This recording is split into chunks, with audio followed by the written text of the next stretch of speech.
Compression fractures of the spine are common, especially in older patients, but the good thing is there are surgical and non-surgical treatment options. And joining me today to discuss the signs, symptoms, and treatment options, including lumbar kyphoplasty, is Dr. Jun Lee. He's a neurosurgeon and spine surgeon with Jamaica Hospital Medical Center. This is Jamaica Hospital Med Talk, the podcast from Jamaica Hospital Medical Center. I'm Scott Webb. So, Dr. Lee, thanks so much for your time today. We're going to learn about compression fractures, and I don't think I've ever had one or any, but I know I have shrunk a little bit. We're going to kind of get to that and what that means related to compression fractures. But before we get rolling here, just tell us a little bit about yourself. What do you do? How do you do it? What's your approach to care? And so on. My name is Jun Lee. I'm a fellowship-trained spine surgeon. I have a background in both spine oncology and also deformity surgery. So my expertise is in the spine, surgical care of the spine. I've never had a compression fracture, but I know many folks do, and you probably treat those folks. So let's start here by having you explain what is a compression fracture and what are some of the causes of developing a compression fracture? So compression fractures are located usually in the thoracic or lumbar spine. And the way that I think of them are sort of like stacked boxes that are crushed. Our spinal column in general looks like stacked boxes. And as we age and we develop osteoporosis, some of these boxes get deformed and get crushed under normal weight. Yeah, got it. And I'm sure that it's a fairly common thing, fairly common injury, and you probably see a lot of these.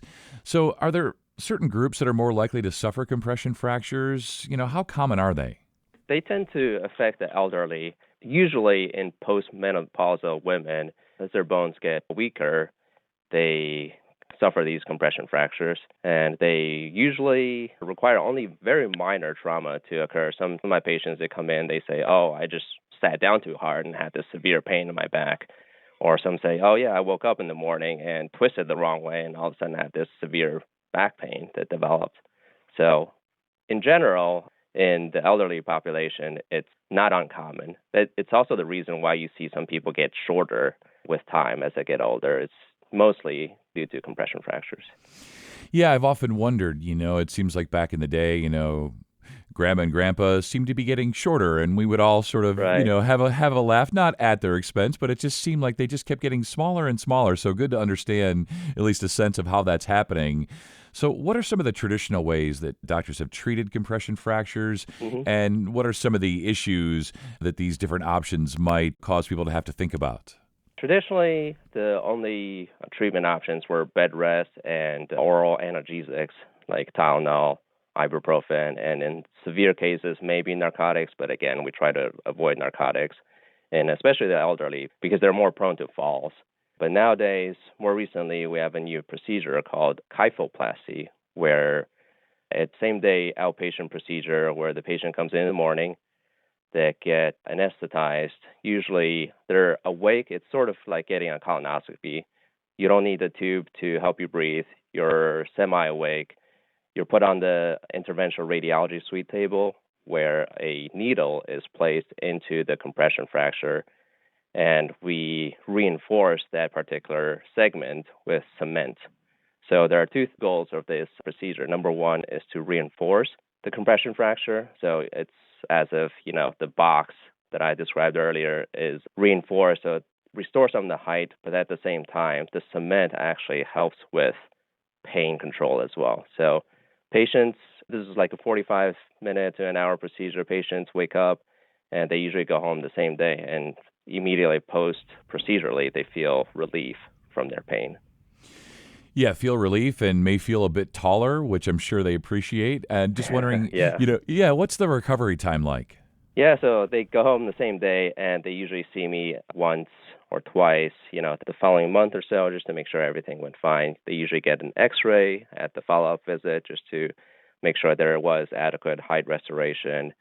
And also, down the line, just because someone had a previous compression fracture, they're more prone to having another one.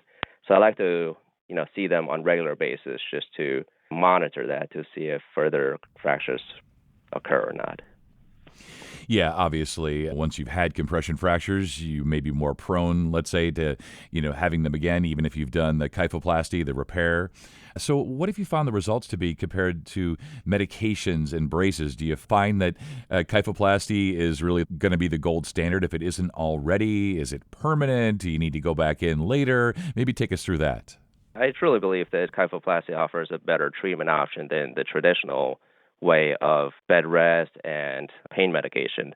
Usually, the traditional teaching is that it takes anywhere from 8 to 12 weeks, so 2 to 3 months of time for bones to heal.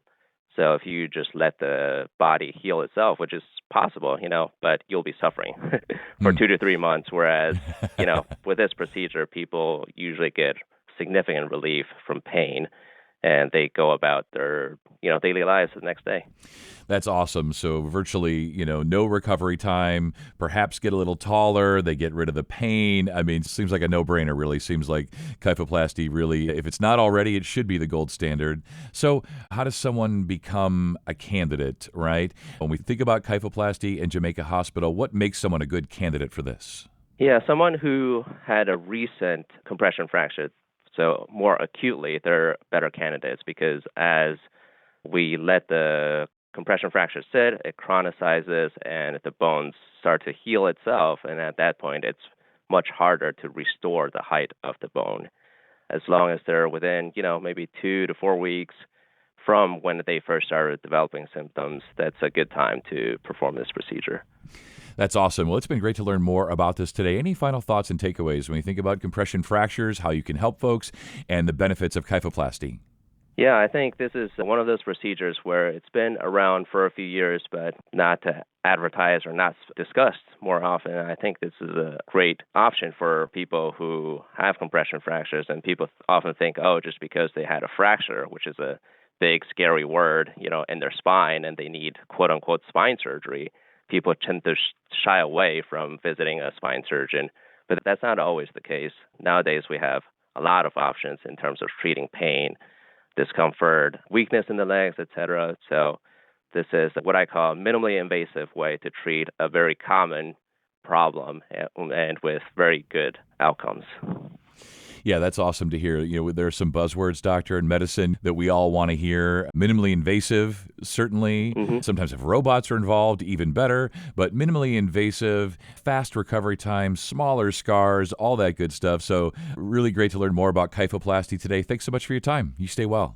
Thank you. You too. Nice talking with you. And for more information about the Division of Neurosurgery at Jamaica Hospital, or to make an appointment with one of the surgeons, please call 718-206-7001. And if you found this podcast helpful, please be sure to share on social media and check out the rest of our library at jamaicahospital.org/podcasts. Thanks for listening to Jamaica Hospital Med Talk, the podcast from Jamaica Hospital Medical Center. I'm Scott Webb. Stay well. All the content of this podcast is intended for general information purposes only and is not intended or implied to be a substitute for professional medical advice, diagnosis, or treatment. Please consult a medical professional before adopting any of the suggestions discussed on this podcast.